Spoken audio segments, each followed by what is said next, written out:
Баршаңызға сәлем, менің каналыма қош келдіңіздер. Менің есімім Гүлназ. Бүгінгі сабағымызда сіздермен қазіргі трендте аксессуарлардың бірі капюшон сеткіні тоқитын боламыз. Капюшон сеткін тоқылу өте оңай, бар болған столбик стремя кидіммен және воздушный петлямен тоқылады. Егер тордың қатты үлкен болған қаламасаңыздар, сіздер столбик стремя накидіммен немесе столбик накидіммен тоқсаңыздар болады. Бізде капюшон сетка стандартный размерде тоқылған, яғни бас айналымы 56-60 сантиметр бас айналымына барады.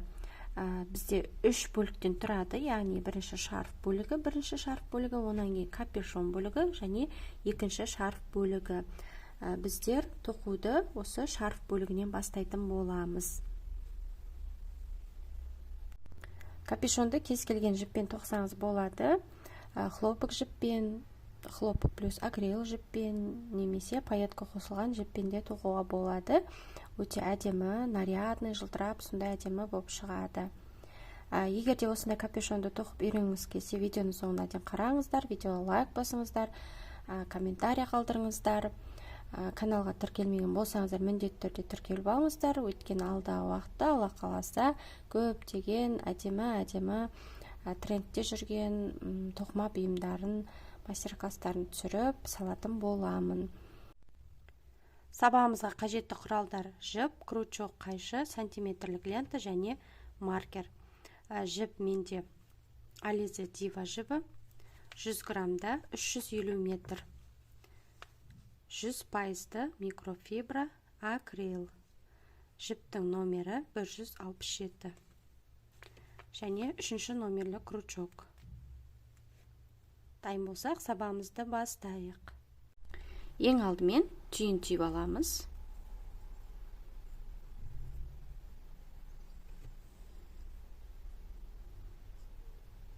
Түйін түйіп аламызда. Енді воздушный петлядан сепочка тоқитын боламыз. Біздің сепочкамыздың көлемі 14-15 сантиметр болу керек, және воздушный петляның саны 4-ке бөлінуі керек. Воздушный петляның тоқылуы менің каналымда бар, сілтемесін описание қалдыратын боламын. Неге осылайша етіп, біздер воздушный петлядан сепочка тоқитын боламыз.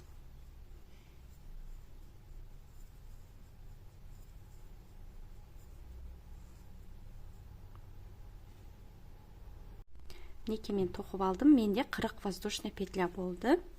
40 воздушный петля, неге 14 сантиметр.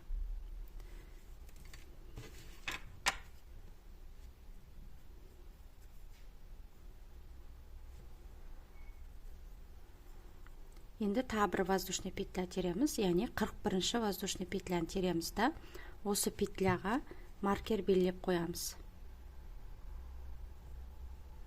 41-ші воздушный петляға маркер белгілейміз. Енді 6 воздушный петля тереміз. 1, 2, 3, 4, 5, 6. 6 воздушный петля бізде бір столбик стремя накидімді алмастырады. Онан кейін 3 воздушный петля тереміз. 1, 2, 3. Бұл 3 воздушный петля бізде 2 столбиктің ортасын бөліп тұратын воздушный петля. Жібімізді крючокқа 3 рет іліп аламыз. 1, 2, 3. 3 рет іліп аламыз да, маркер белгілеген петлядан 3 петля тастаймыз. Маркер белгілеген петля. Онан кейін 1, 2, 3. 3 петляны тастап, 4-ші петляға 1, 2, 3. 4-ші петляға петлядан мына жерден алмаймыз, мына бөліктен аламыз. 2 жіп түрем, 1-ші жіп және 2-ші жіп. Осы жерден аламыз. Крючогымызды осы жерден өткіземіз. Крючогымызды өткіземіз, жібімізді іліп шығарамыз. Неге іліп шығарамыз? Жібімізді қайта крючокқа ілеміз. Бірінші петлядан өткіземіз. бір петлядан өткіземіз. Онан кейін жіпті қайтадан крючокқа ілеміз. 2 петлядан өткіземіз. Міне 1, 2. Жіпті қайтадан крючокқа ілеміз. 2 петлядан өткіземіз. 1, 2. Жіпті крючокқа қайта ілеміз. 2 петлядан өткіземіз. 1, 2. Жіпті қайтадан крючокқа ілеміз. Крючоктағы 2 петлядан өткіземіз. Соңғы 2 петля. Мінекей. Бұл бізде столбик с тремя накидом. Мінекей. Сонда бізде мына маркер белгіленген петляға бір столбик с тремя накидом тоқылды деген сөз. Мінекей. 6 воздушный петля. Столбик с тремя накидом біреу. Онан кейін 3 воздушный петля. Онан кейін столбик с тремя накидом. Енді осы әдісті қайталаймыз тағы. 3 воздушный петля. 1, 2, 3 воздушный петля. Жіпті крючокқа 3 рет іліп аламыз. 1, 2, 3. Онан кейін, на петлядан кейін 3 петля тастаймыз. 1, 2, 3. 3 петляны тастаймыз да, 4-ші петляға крючогымызды өткіземіз.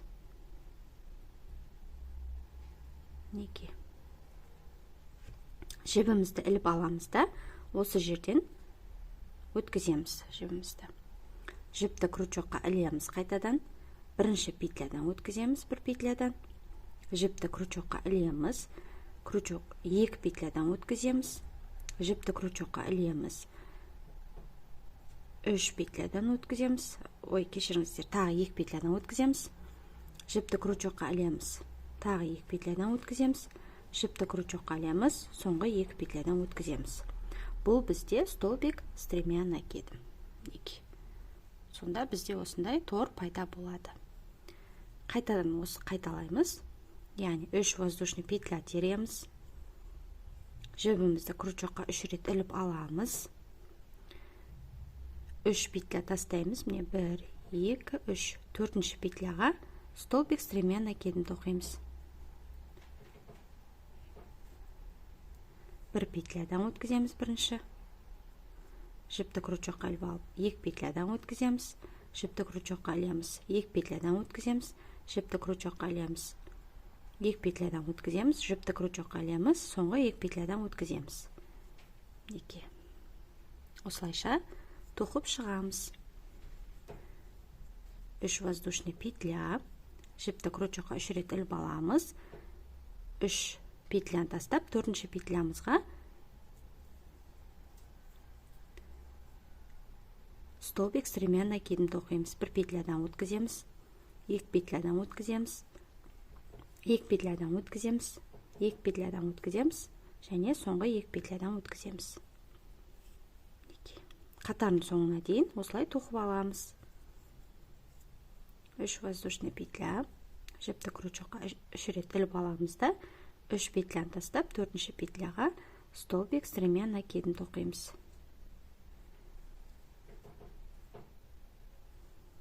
Жібімізді петлядан өткіземіз да, крючогымызды петлядан өткізіп, жібімізді іліп шығарамыз.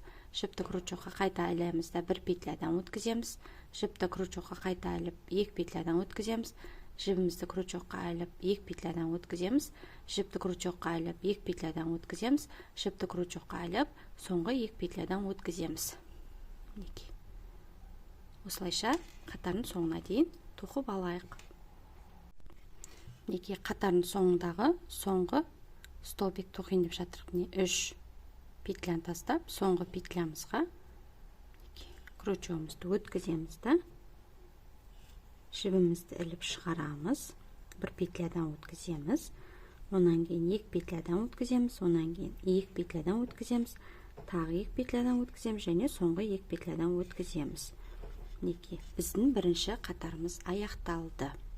Енді екінші қатар тоқимыз. Ол үшін өзімізге қаратып айналдырып аламыз. Өзімізге қаратып айналдырып алдық. Енді жібімізді, крючогымызды бірінші петляға өткіземіз. Бірінші петляға өткізіп аламыз. Сосын жібімізді іліп шығарамыз.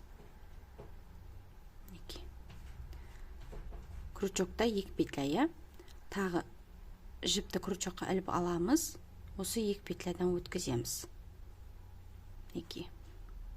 Бұл бізде бір воздушный петля болып есептеледі.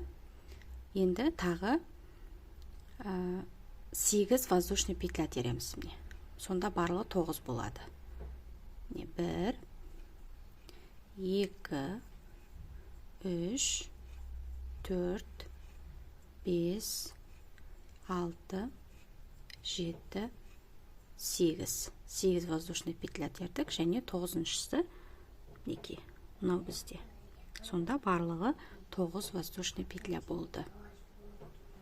Енді жіпті крючокқа іліп аламыз.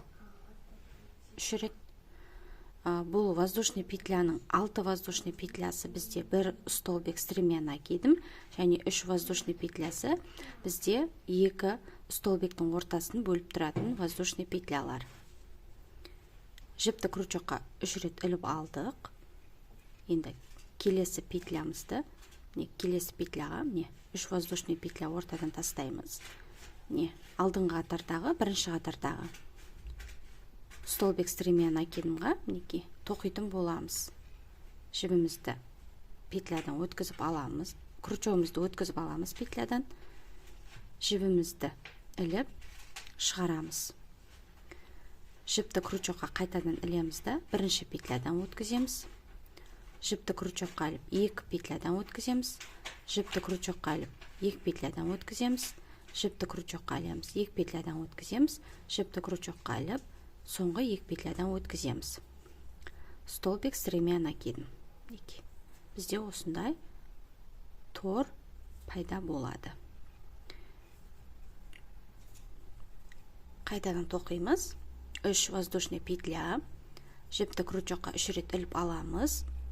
Келесі петлямызға, яғни алдыңғы бірінші қатардағы столбик стремена кедімнің петлясына осыған тоқитын боламыз. Крючогымызды өткіземіз, жібімізді іліп шығарамыз. Жіпті крючокқа қайтадан ілемізді, бірінші петлядан өткіземіз. Онан кейін жіпті крючокқа ілеміз, 2 петлядан өткіземіз. Жіпті крючокқа ілеміз, 2 петлядан өткіземіз. Жіпті крючокқа ілеміз, 2 петлядан өткіземіз. Жібімізді крючокқа ілемізді, соңғы 2 петлядан өткіземіз.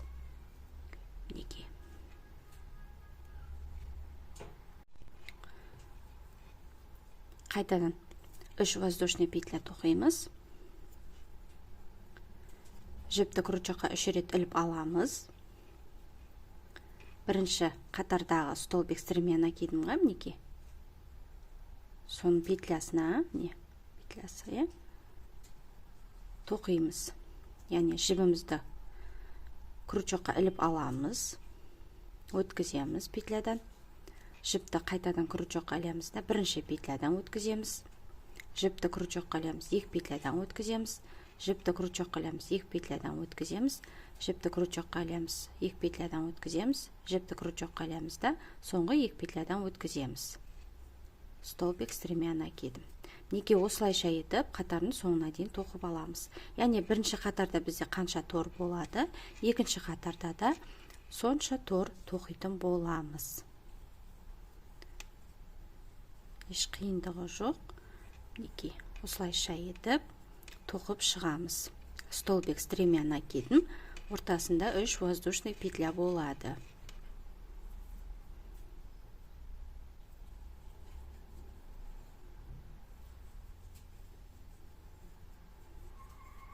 Осылайша етіп, қатардың соңына дейін өзіміз тоқып алайық. Екінші қатардың соңғы столбик стремена тоқиын деп жатырмыз. 3 рет крючокқа жібімізді іліп аламыз. Онан кейін 3 воздушный петля тастаймыз. 1, 2, 3, 4-ші воздушный петляға тоқитын боламыз.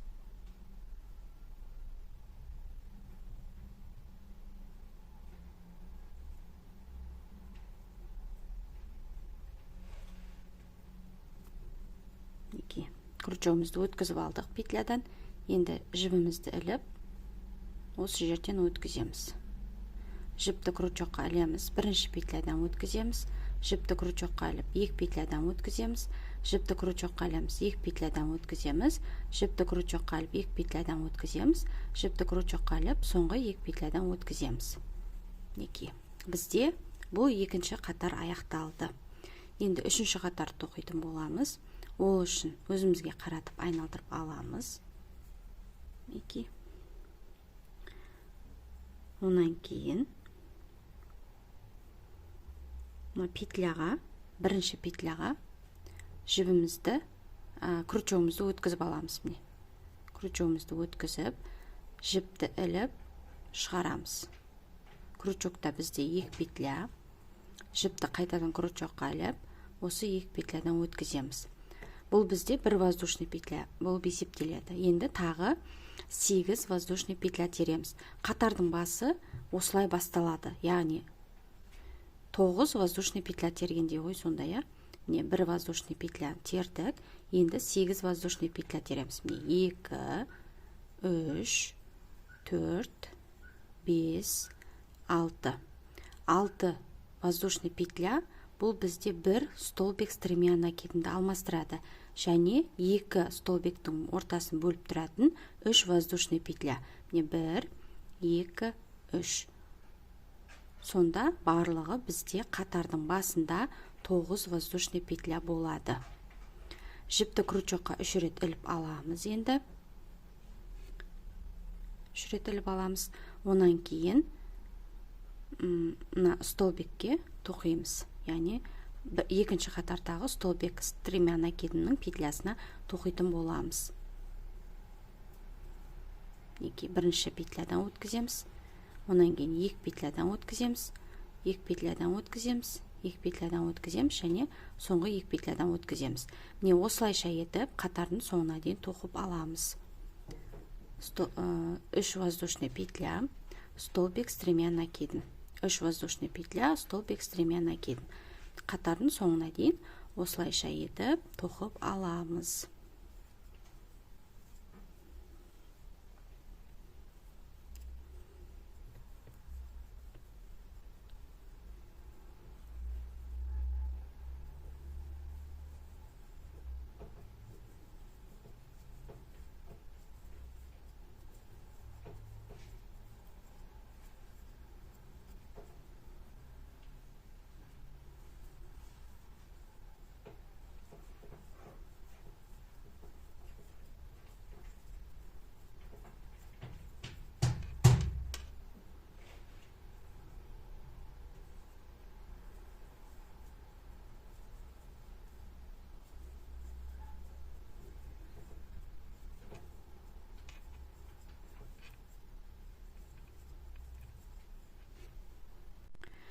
Мінекей мен үшінші қатар тоқып алдым.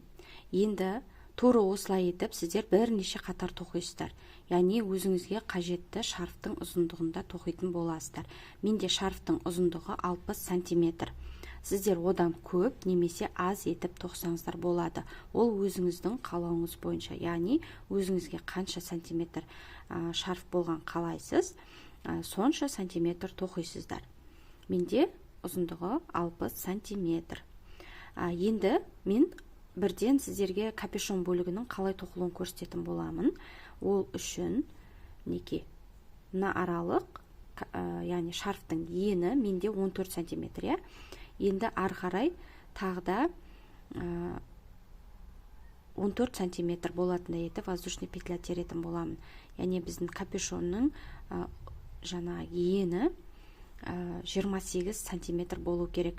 Егер сізде мына аралық, яғни шарфтың ені 15 сантиметр болатын болса, сіздер 13 сантиметр болатындай етіп воздушный петля тересіздер. Және капюшон бөлігі қай жағынан бастасаңыз да ештен кетпейді. Яғни мына маркер бөлігінен бастасаңыздар да болады, немесе мына жағынан да бастасаңыздар болады.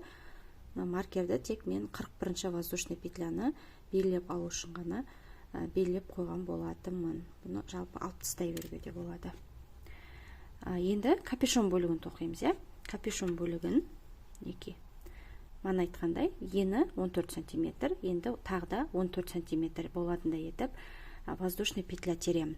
Воздушный петляның саны тағда 4-ке бөлінуі керек. 4-ке бөлінуі керек. Сонда общий бізде капюшонның ені 28 сантиметр. Мінекей. Осылайша етіп, воздушный петля тереміз. Воздушный петляңызды санап отырыңыз, 4-ке бөлінуі керек. Мінекей мен тоқып алдым. Менде 40 воздушный петля болды. Мінекей, 40 воздушный петля. Барлығы 28 сантиметр. 28 сантиметр болды. Енді капюшон бөлігін бастап тоқимыз.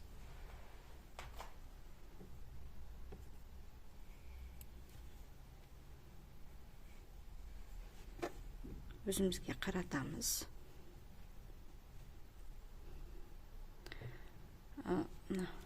Воздушный петляны, яғни 40-шы соңғы воздушный петлямызды маркермен белгілеп алайық.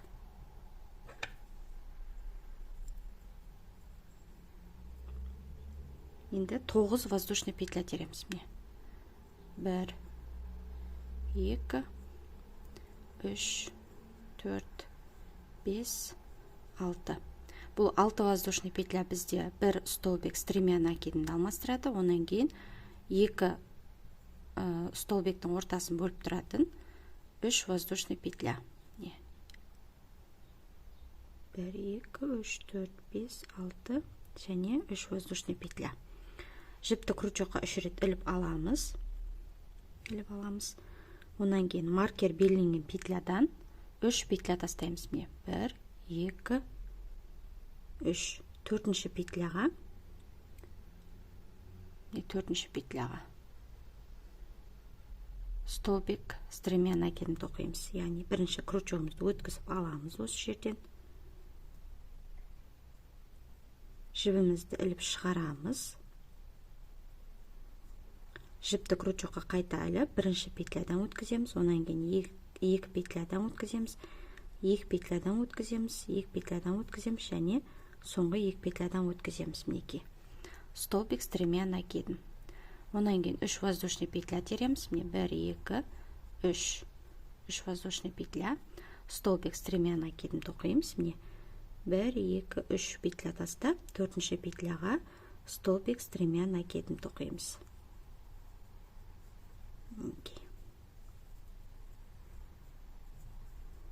3 воздушный петля. Жіпті крючокқа 3 рет іліп аламыз. 3 петляны тастаймыз. 4-ші петляға 1, 2, 3, 4-ші петляға столбик с тремя накидін тоқимыз. Бірінші петляны тоқимыз, 2 петляны тоқимыз, 2 петля, 2 петля және соңғы 2 петля. Столбик с тремя накидін тоқимыз. 3 воздушный петля тоқимыз, кешіріңіздер. Онан кейін 3 рет жібімізді крючокқа іліп алып, 3 петляны тастап, 4-ші петляға столбик с тремя накидін тоқимыз. Бірінші петляны тоқимыз, 2 петля тоқимыз, 2 петля, 2 петля және соңғы 2 петля. Міне осылайша етіп тоқып аламыз.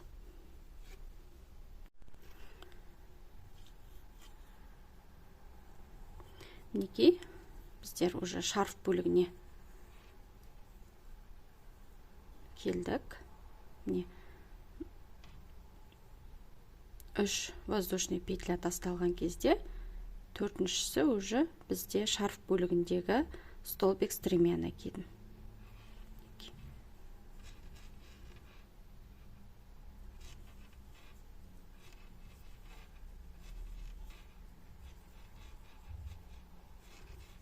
Үш воздушный петля, столбик с тремя накидін.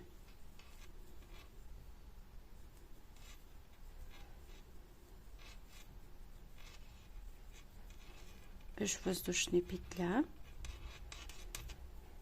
столбик с тремя накидін.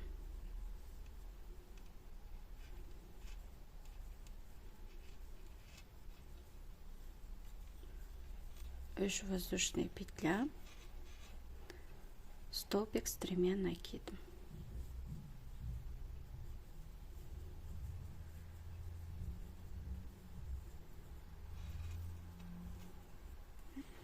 Осылайша қатардың соңына дейін тоқып алайық. Неке соңғы столбигіміз біздің 3 воздушный петлямыз тастаймыз да 4-ші петляға тоқимыз. Столбик с 3 накидом.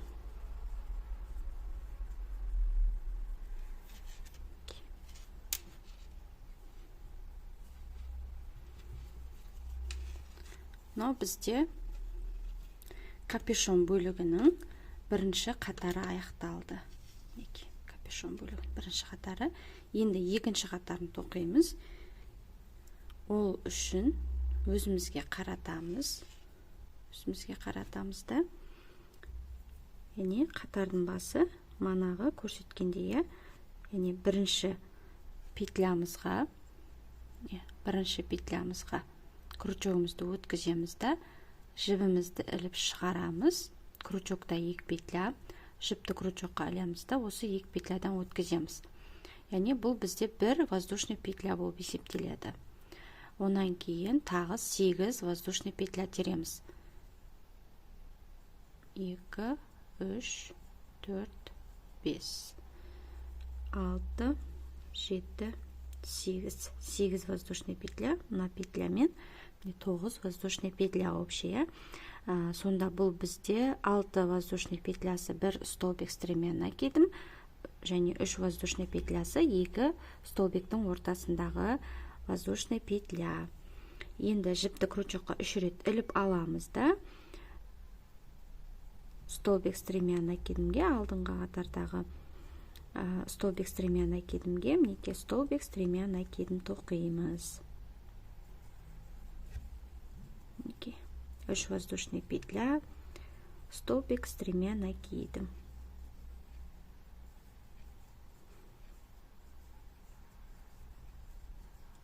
Столбик с 3, кешіріңіздер, 3 воздушный петля, столбик с 3 накидом.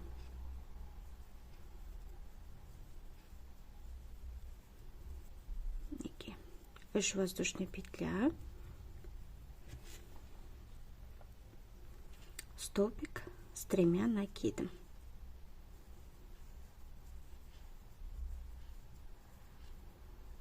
Уж воздушная петля,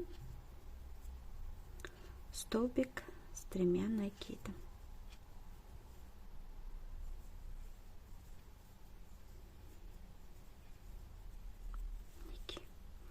Осылайша етіп қатардың соңына дейін тоқып аламыз. Мына жерге дейін тоқып аламыз. Өзіміз тоқып алайық. Соңғы столбигіміз тоқинып жатырмыз. 3 воздушный петля, столбик с 3 накидында, 4-ші воздушный петляға тоқимыз.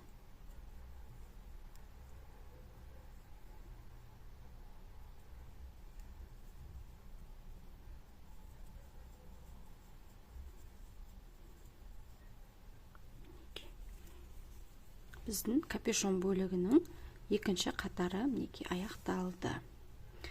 Енді үшінші қатарын тоқимыз. Ол үшін өзімізге қаратып айналдырып аламыз. Мінекей қаратып айналдырып аламыз да, бірінші крючогымызды петляға өткіземіз. Жібімізді іліп шығарамыз. Крючокта 2 петля, крючокқа жібімізді іліп алып, осы 2 петлядан өткіземіз. Бұл бізде бір воздушный петля болып есептеледі.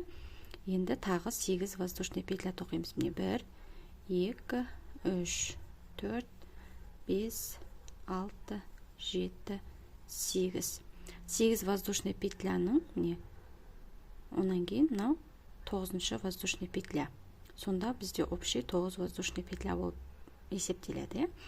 Бұл 9 воздушный петляның 6 воздушный петлясы бір столбик стремя накидімді алмастырады, және екі столбиктің ортасындағы бөліп тұратын 3 воздушный петля бізде. Жібімізді крючокқа 3 рет іліп аламыз да столбик стремя накидім тоқимыз.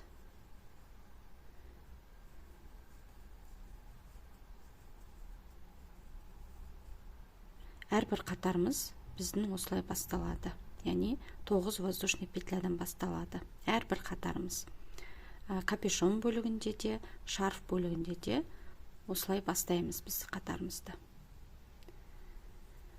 Жіпті крючокқа 3 рет іліп аламыз да, еш өзгеріссіз алдыңғы қатарда қалай тоқыдық, тура солай тоқитын боламыз. Яғни 3 воздушный петля, 1 столбик стремя накидім, 3 воздушный петля, 1 столбик стремя накидім.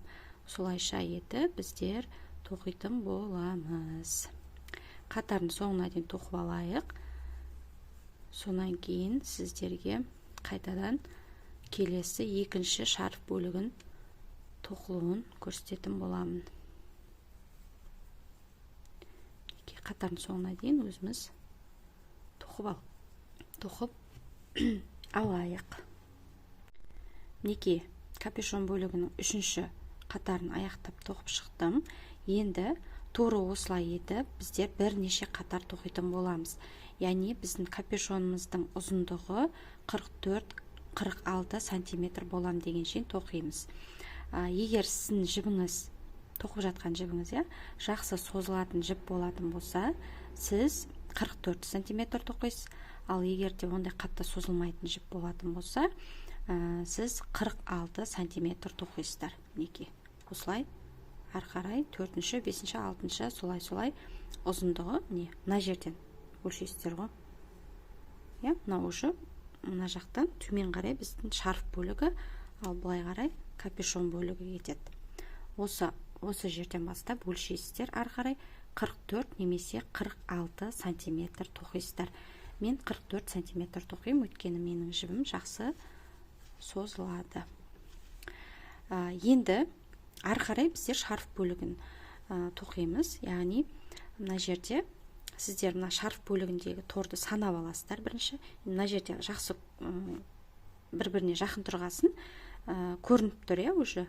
Ал мына жерде мына шарф бөлігін 60 сантиметр, капюшон бөлігін 44 сантиметр тоққан кезде уже алшақтайды да, сол кезде уже мынаны санап алуыңыз керек. 1, 2, 3, 4, 5, 6, 7, 8, 9, 10. 10 тор. 10 тор. Соны мына жаққа белгілеп аласыздар. Уже маркерді алып тастай беруге болады. Белгілеп аласыздар да. Соңғы торымыз біздің мына тордан аяқталады шарф бөлігінде. Осылай белгілеп аласыздар. Белгілеп аласыздар да. Яғни екі шарф бөлігінде екі жағында да бірдей тор болу керек. Мына жақта 10 тор болатын болса, мына жағында да 10 тор болады. Қанша тор тоқыдыңыз, сонша тор тоқисыздар ғой. Неке. Және аяқталған кезде, мына капюшон бөлігін аяқтаған кезде, мына жағында қалу керек. Яғни бірге тоқылу керек қой. Бас жағы осылай болады.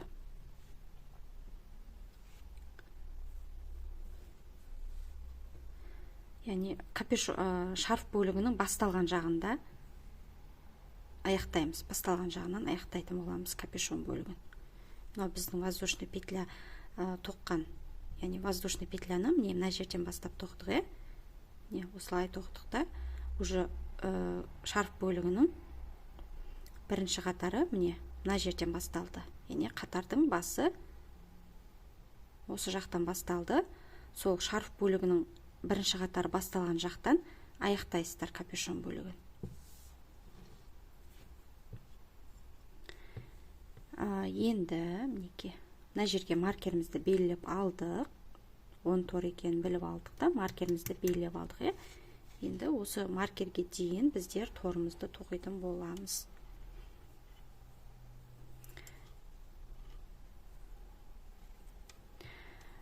Қатардың басы әдеттегідей бізде бірінші петлямызға крючогымызды өткіземіз, жібімізді іліп шығарамыз. Крючокта 2 петля, жіпті қайтадан крючокқа іліп, осы 2 петлядан өткіземіз. Бұл бізде бір воздушный петля болып есептеледі. Ары қарай 8 воздушный петля тереміз. 1, 2, 3, 4, 5, 6, 7, 8. Сонан кейін мына воздушный петлямен 9 воздушный петля. Қатардың басы бізде әрқашан осылай басталады. Енді 3 рет жібімізді крючокқа іліп аламыз да, столбик с 3 накидін тоқимыз. Бірінші петляны тоқыдық, онан 2 петля тоқыдық, 2 петля тоқыдық, 2 петля және соңғы 2 петля. Уже сіздер үйреніп алған шығарсыздар, уже бұны қалай тоқылу керектігін айтып көрсетудің қажет жоқ деп ойлаймын. Столбик с 3 накидім. Воздушная петля, 3 воздушная петля, столбик с 3 накидим,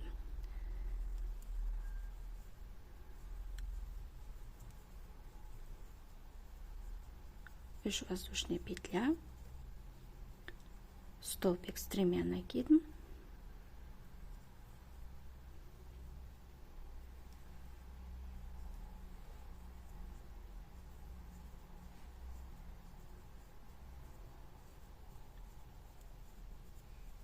воздушная петля, столбик с 3 накидим.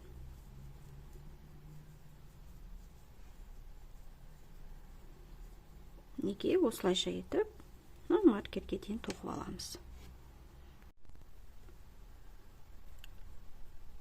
3 воздушная петля және соңғы маркер белінген петляға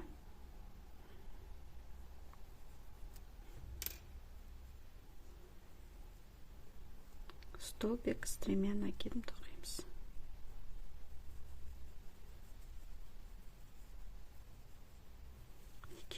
Енді торымызды санап шығайық. 1, 2, 3, 4, 5, 6, 7, 8, 9, 10. 10 тор. Яғни екінші шарф бөлік жағында да бізде 10 тор болды. Бірінші қатары аяқталды. Екінші шарф бөлік жағының бірінші қатары аяқталды. Енді екінші қатарын тоқимыз. Ол үшін өзімізге қаратамыз. Бірінші петляға крючогымызды өткізіп, жібімізді іліп шығарамыз. Крючокта 2 петля, жіпті крючокқа ілеміз да, осы 2 петлядан өткіземіз және 8 воздушный петля тереміз. 1, 2, 3, 4, 5, 6, 7, 8. Жібімізді крючокқа 3 рет іліп аламыз. Онан кейін столбик с 3 накидін тоқимыз.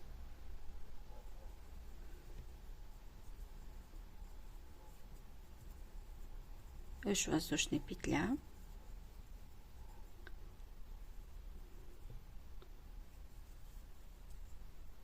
Столбик с 3 накидін тоқимыз.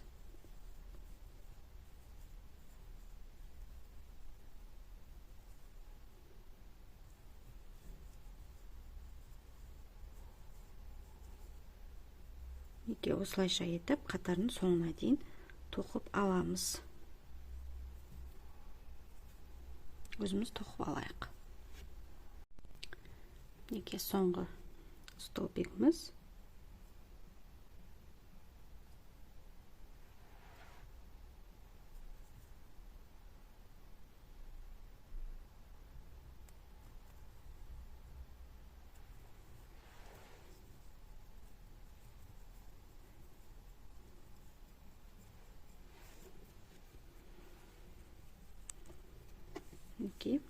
Екінші шарф бөлігінің біздер екінші қатарын уже тоқтық.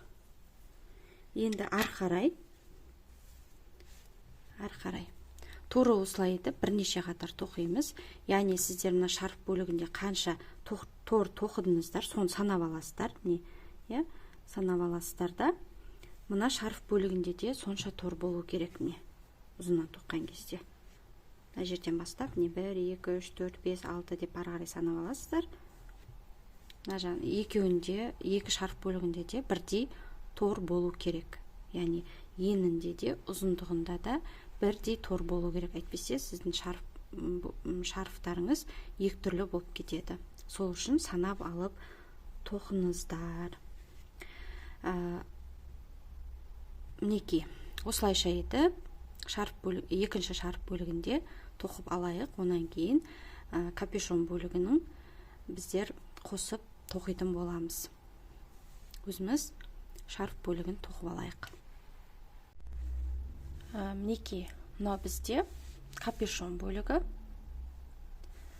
мынау шарф бөлігі, мынау шарф бөлігі, екінші шарф бөлігі. Енді біздер шарф бөлігі мінекей төменгі жағында тұрады. Капюшон бөлігі мінекей жоғарғы жағынан осылай қосамыз да мына аралықты тоқитын боламыз. Біріктіріп тоқу үшін мен 2,5 мм крючокты алдым.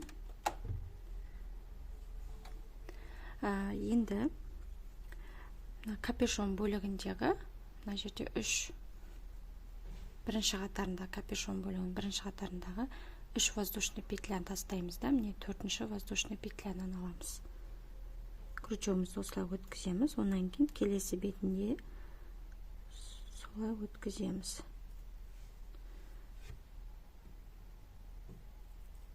Шібімізді іліп өткізіп аламыз. Столбик безіне кейде тоқимыз. Енді мына аралыққа осы аралыққа 3 столбик безіне кейде тоқимыз. Тордың 3 столбик безіне кейде, онан кейін 4-шісін мына жерге тоқимыз. 3 столбик безіне кейде, 4-шісі мына жерге тоқимыз. Яғни ортасынан бірден алмаңыздар, бұлай тоқып алмаңыздар, петляның өзінен өткізіп аламыз. Егер бұлай тоқитын болсаңыздар, мынау оң бетіне қаратқан кезде жаңа тоққаныңыз шов болып көрініп тұрады. Сол үшін мінекей шов көрінбеу үшін петлядан аламыз.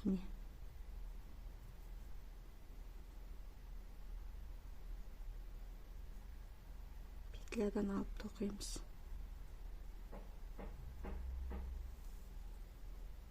Үш столбик безіне кейде тоқимыз. Біреу,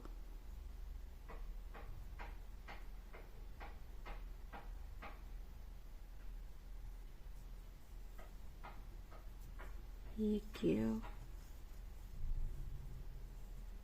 екі,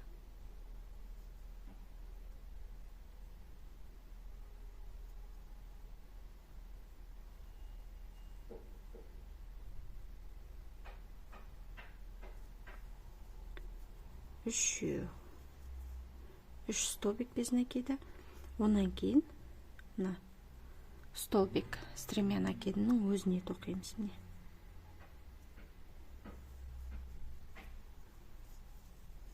Онан кейін екі ортаға да тура солай тоқимыз. Столбик безіне кейде.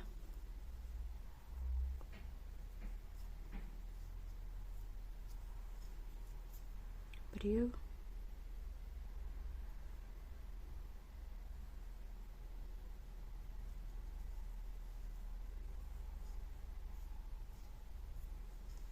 екеу,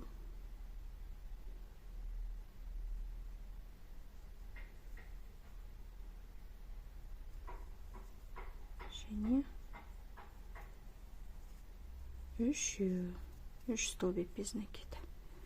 Неке осылайша етіп, соңына дейін тоқып шығамыз. Яғни мына тордың өзінде 3 столбик безіне кейде болады, және 4-шісі мына столбик стремя накидінде болады. Мына жерде болады.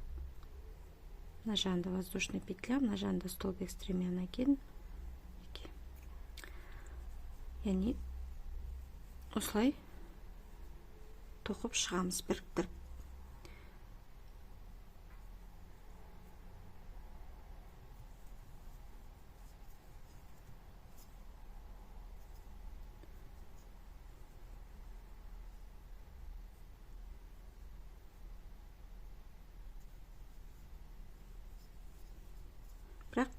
былай тоқып кетпеңіздер. Жіптен алып тоқисыздар.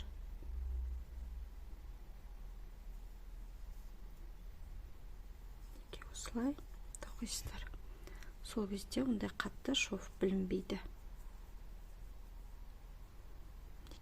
Ондай қатты білінбейді шов. Ал егер былай бірден ортасынан алып тоқитын болсаңыздар, міне осылай алып тоқитын болсаңыздар, өзде шов көрініп қалады. Міне, көрдіңіз ба? Көрініп қалады. Сол үшін жіптің өзінен алып тоқимыз. Міне.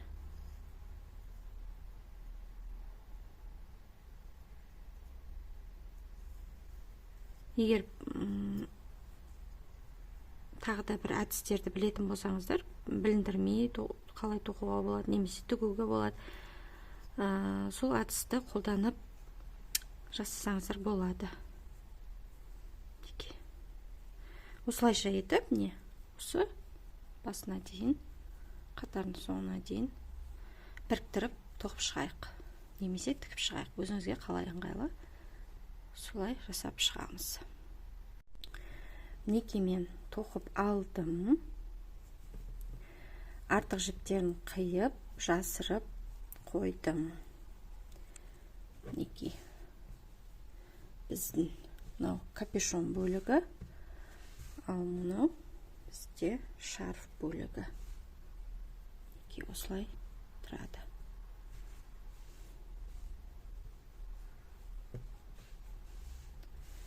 Осылай тұрады. Ал киген кезде осылай киіп аласыздар капюшон бөлігін басыңызға, және мына екі шарф бөлігі осылай түсіп тұрады, немесе екі иыққа осылай қойсаңыздар болады, немесе артқа тақсаңыздар болады. Әр түрлі етіп өзіңіздің қалауыңыз бойынша таға бересіздер. Мінекей біздің капюшон шарфымыз дайын. Өте әдемі болып тұрады. Сіздерге де ұнады деген ойдамын. Мастер-класс бойынша қандай да бір сұрақтарыңыз, пікірлеріңіз болса, комментария қалдырыңыздар, видеоға лайк басыңыздар. Тоқыманы жақсы көретін, тоқуды жақсы көретін достарыңызбен бөлісіңіздер, каналға тіркеліңіздер. Каналдың дамуына өз үлестеріңізді коммент арқылы, репост арқылы және лайк арқылы қосасыздар. Сол себепті міндетті түрде каналды қолдайық. Келесі сабағымызда кездескенше сау болыңыздар.